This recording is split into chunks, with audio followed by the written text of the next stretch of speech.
ETF index mutual funds నేర్చుకుని stock మార్కెట్లో రాణించాలనుకుంటున్నారా? వెంటనే ఈ నెంబర్కి కాల్ చేయండి.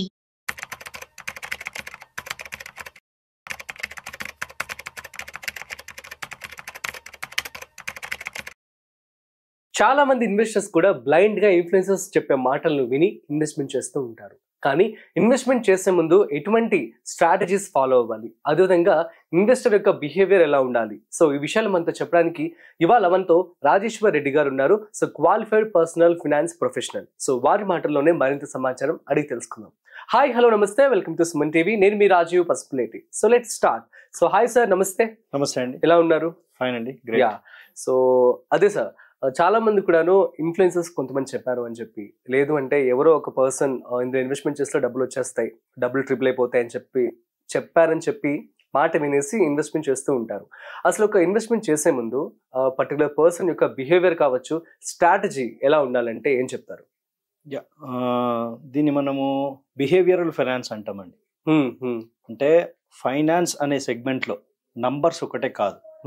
అంటే మనం ఎంత ఇన్వెస్ట్ చేస్తున్నాము, ఎంత రిటర్న్ వస్తుంది, మార్కెట్ రిటర్న్ ఎంత వస్తుంది, ఇన్వెస్టర్కి ఎంత రిటర్న్ వస్తుంది, ఇది చూస్తే there is a huge gap. Market రిటర్న్సే కన్సిస్టెంట్గా ఒక 15% ఇచ్చింది లాంగ్ టర్మ్లో అని చూసుకుంటే, ఇన్వెస్టర్ రిటర్న్కి వచ్చేసరికి అది తగ్గిపోతుంది. సో ఆ గ్యాప్ ఎందుకు వస్తుంది అని అంటే because of the behavioural finance. ఇది ఒక సైన్స్ అండి. Okay. So it's not just about numbers, math కాదు ఇది.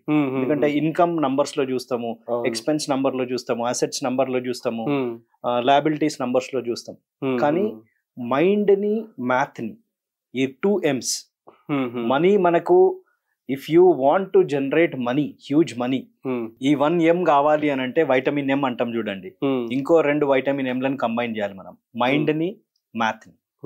సో ఈ 2 కలిస్తేనే that is that behaviour finance. ఎందుకంటే మనకి జర్నీలో fear, greed, emotions, so mind plus math, ఈ రెండింటిని కంబైన్ చేసి అసలు ఎవిడెన్స్ ఏంటి అంటే అసలు బిహేవియర్ ఫైనాన్స్ అనేది ఉందా నిజంగానే. ఎందుకంటే జస్ట్ లైక్ దట్ ఇన్వెస్ట్ చేస్తున్నాం రిటర్న్ వస్తుంది అనుకుంటే తప్పండి. ఇది ఉంది అని ప్రూఫ్ ఉంది. ఎందుకంటే కొన్ని స్మాల్ ఎగ్జాంపుల్స్ ఇస్తాను. సే ఇన్వెస్ట్ చేసినప్పుడు కొంతమంది ఏం చేస్తుంటారు, కంపేర్ చేస్తుంటారు.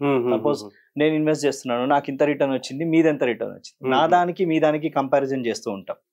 So that is one kind of a mistake. అంటే బిహేవియర్ ఫైనాన్స్ లో ఇలా ఇమోషన్స్ ని కంట్రోల్ చేసుకోలేమనే దానికి ప్రూఫ్. అలాగే కొంతమంది కొన్ని బ్రాండ్స్ కి అఫినిటీ ఎక్కువ ఉంటుంది. అసెట్ ప్రిఫరెన్స్ అనేది ఒక ఇంపార్టెంట్ ఆస్పెక్ట్ అండి. అసెట్ ప్రిఫరెన్స్ అంటే కొంతమంది కొన్ని అసెట్స్ కి అఫినిటీ ఎక్కువ ఉంటుంది. ఫర్ ఎగ్జాంపుల్ రియల్ ఎస్టేట్ అని, రియల్ ఎస్టేట్ లో చాలా బాగా రిటర్న్ వస్తుంది అని కొంతమంది, లేదు ఈక్విటీలో రిటర్న్ వస్తుంది అని బాగా కొంతమంది. This is also one kind of a mistake that is made in behaviour finance. Okay. So ఇట్లాగా బ్రాండ్ అఫినిటీ, ఇంతకుముందు చెప్పినట్టు ఒక స్పెసిఫిక్ బ్రాండ్ మీద ఎక్కువ నమ్మకం ఉంటుంది. అందువల్ల ఏం చేస్తారు, ఆ బ్రాండ్ సంబంధించిన దాంట్లోనే ఇన్వెస్ట్మెంట్స్ అన్ని చేస్తారు. That's also a wrong. అంటే మన ఇమోషన్స్ ని కంట్రోల్ చేసుకోలేకపోతున్నాం. ఇన్స్టెంట్ గ్రాటిఫికేషన్ అంటే ఆ ఇమీడియట్ సాటిస్ఫాక్షన్ ఉంటుంది చూడండి. ఏమవుతుంది, ఎక్కడో ఎస్ఐపీలు స్టార్ట్ చేస్తారు, రన్ అవుతూ ఉంటుంది, సడన్ గా ఎక్కడో ఏదో అడ్వర్టైజ్మెంట్ చూసి నచ్చి కొనేస్తారు. బై నౌ పే లేటర్ ఈ మధ్య బాగా ఉన్నాయి కదా, మనకు డబ్బులు ఏం లేకున్నా కొనుక్కోవచ్చు. సో ఈ కొనుక్కున్న ప్రాసెస్ లో ఏమైతుంది, బై నౌ పే లేటర్ అనేసరికి ఆ ఇమోషన్ ని కంట్రోల్ చేసుకోలేక అది కొనేసుకుంటారు, ఇక్కడ సిప్ బౌన్స్ అయిపోతుంది. సో ఇవన్నిటి ఏంటి అని అంటే because of this ignorance. So ఈ మిస్టేక్స్ చేస్తున్నాం. అంటే బిహేవియరల్ ఫైనాన్స్ అనేది మన ఇన్వెస్ట్మెంట్ జర్నీలో ఉంది, మ్యాండేటరీ అనే దానికి ఇది ప్రూఫ్ అండి. సో అలా ఎలా ఉన్నాయి, వాట్ ఈస్ ఆల్ దిస్ అంటే దీన్ని మనం బయాస్ అంటాం. అంటే తెలుగులో చెప్పాలి అంటే పక్షపాతం. అంటే ఆ బయాస్ అనే సబ్జెక్ట్, ఇందులో ఏమేం బయాసెస్ ఉంటాయి మనకు జర్నీలో. ఫర్ ఎగ్జాంపుల్ ఏమవుతుందంటే ఒక రీటైల్ సైడ్ ఎగ్జాంపుల్ చూసుకుంటే యాంకరింగ్ బయాస్ అంటామండి. యాంకరింగ్ బయాస్ అంటే అర్థం ఏంటంటే, మనం ఒక షాప్ లోకి వెళ్తాం, ఒక 1200 రూపీస్ ఒక టీ షర్ట్ ఉంటుంది, దాన్ని వాడు 1200 స్ట్రైక్ చేసి 500 అని పెడతాడు. అప్పుడు ఏమనిపిస్తుంది మనకు, అరే తక్కువలో ఉంది, తక్కువకి వస్తుంది టీ షర్ట్ అనిపిస్తుంది. సో నంబర్ అంటే ఒక నంబర్ మనకు మైండ్ కి స్టిక్ అయింది అంటే ఫస్ట్ నంబర్ 1200 స్టిక్ అయింది, ప్లస్ ఇప్పుడు 500 చూసాము. So we think that it is very cheap, but దానికి 500 ఎక్కువ కావచ్చు. బట్ ఆ డెసిషన్, ఫైనాన్షియల్ డెసిషన్ అనేది, ఆ ఇన్వెస్ట్మెంట్ డెసిషన్ రాంగ్ చేసుకున్నాం. ఎందుకు చేసుకున్నాము, ఆ 1200 మనకి మైండ్ కి స్టిక్ అయింది. ఇలాగా this is called anchoring bias. ఇది జనరల్ గా ఇన్వెస్ట్మెంట్ జర్నీలో చాలా సార్లు వస్తుందండి. అవును. ఎక్కడ అంటే ఎగ్జాంపుల్ మ్యూచువల్ ఫండ్ ఇన్వెస్టర్స్ ఉంటే కనుక వాళ్ళ జర్నీలో ఎన్ఎఫ్ఓస్ వస్తుంటాయి. 10 రూపీస్కి ఉంటుంది ఎన్ఎఫ్ఓ. అవును. 10 రూపీస్ అనేది తక్కువ రేట్ కదా, 10 రూపీస్కే వస్తుంది, వేరే ఫండ్స్ అనేవి 100, 200, 300 ఉన్నాయి, నాకు తక్కువకి వస్తుంది అని అనుకుంటారు. ఎందుకంటే that 10 is that number which got stuck to their mind. ఆ 10 మీదే. This is anchoring bias. ఇలాంటి వాటిని మనం ఆపుకోవాలి. అంటే 10 ఉన్నంత మాత్రాన చీప్ కాదండి అది. This is not a IPO, ఇది NFO, new fund offer, initial public offer కాదు. అవును. సో ఇలాగా we have different kinds of biases. ఇప్పుడు యాంకరింగ్ బయాస్ ఎగ్జాంపుల్ చెప్పినాను.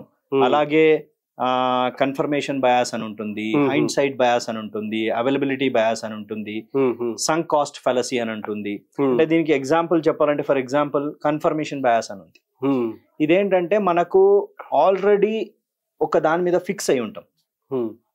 కన్ఫర్మేషన్ పేరులో ఉంది, ఒక దాని మీద ఫిక్స్ అయి ఉంటాం. అంటే ఫర్ ఎగ్జాంపుల్ టెక్ స్టాక్స్ బాగా పర్ఫామ్ చేస్తాయి అని ఒకరికి మైండ్ లో ఉంటుంది. వాళ్ళు ఏం చేస్తారు, ఆ కన్ఫర్మేషన్ వల్ల they tend to invest in all tech stocks. So ఇది ఒక మిస్టేక్. అలాగే సంక్ కాస్ట్ ఫెలసీ అని అంటారు. అంటే ఆల్రెడీ ఒక దాంట్లో ఇన్వెస్ట్ చేసాము, డబ్బులు పెట్టాము, లాస్ ఉంది, బట్ స్టిల్ లాస్ ఉంది కదా అని చెప్పేసి ఇంకా అలాగే ఇన్వెస్ట్ చేసుకుంటూనే వెళ్తారు బయటికి రాలేక.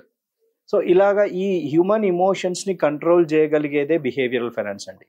అంటే నంబర్స్ ఒక్కటే కాదు, మ్యాథ్ ప్లస్ మైండ్, ఈ రెండింటిని మిక్స్ చేసి వీటిని కరెక్ట్గా తెలుసుకుంటే దెన్ మన జర్నీలో ఆ మిస్టేక్స్ అనేవి తగ్గుతాయి, మన wealth creation will be possible. So మనము ఇన్ఫ్లుయెన్సర్స్ ని దగ్గరికి వెళ్ళినా, ప్రాక్టీషనర్స్ దగ్గరికి వెళ్ళినా డెఫినెట్లీ మన మైండ్ మన కంట్రోల్లో ఉండాలండి. సో ఈ బిహేవియర్ ఫైనాన్స్ ని మేనేజ్ చేస్తేనే ఆ ఇన్వెస్టర్ రిటర్న్ కి మార్కెట్ రిటర్న్ కి గ్యాప్ అనేది తగ్గుతుంది. ఓకే, అది super sir, thank you so much. So guys అర్థమైంది కదా. సో కాబట్టి ఎవరైతే ఇన్వెస్ట్మెంట్ చేస్తూ ఉన్నారో సో ఖచ్చితంగా ఎవరో చెప్పారని చెప్పి ఇన్ఫ్లుయెన్స్ అవ్వకుండా సో మీ ప్రాపర్గా రీసెర్చ్ చేసి స్టడీ చేసి మాత్రమే పెట్టుబడి పెట్టుకోండి. So that's it. సో మరొక ఇంట్రెస్టింగ్ కాంటెంట్తో మళ్ళీ కలుద్దాం. అంతవరకు చూస్తూనే ఉండండి సుమన్ టీవీ.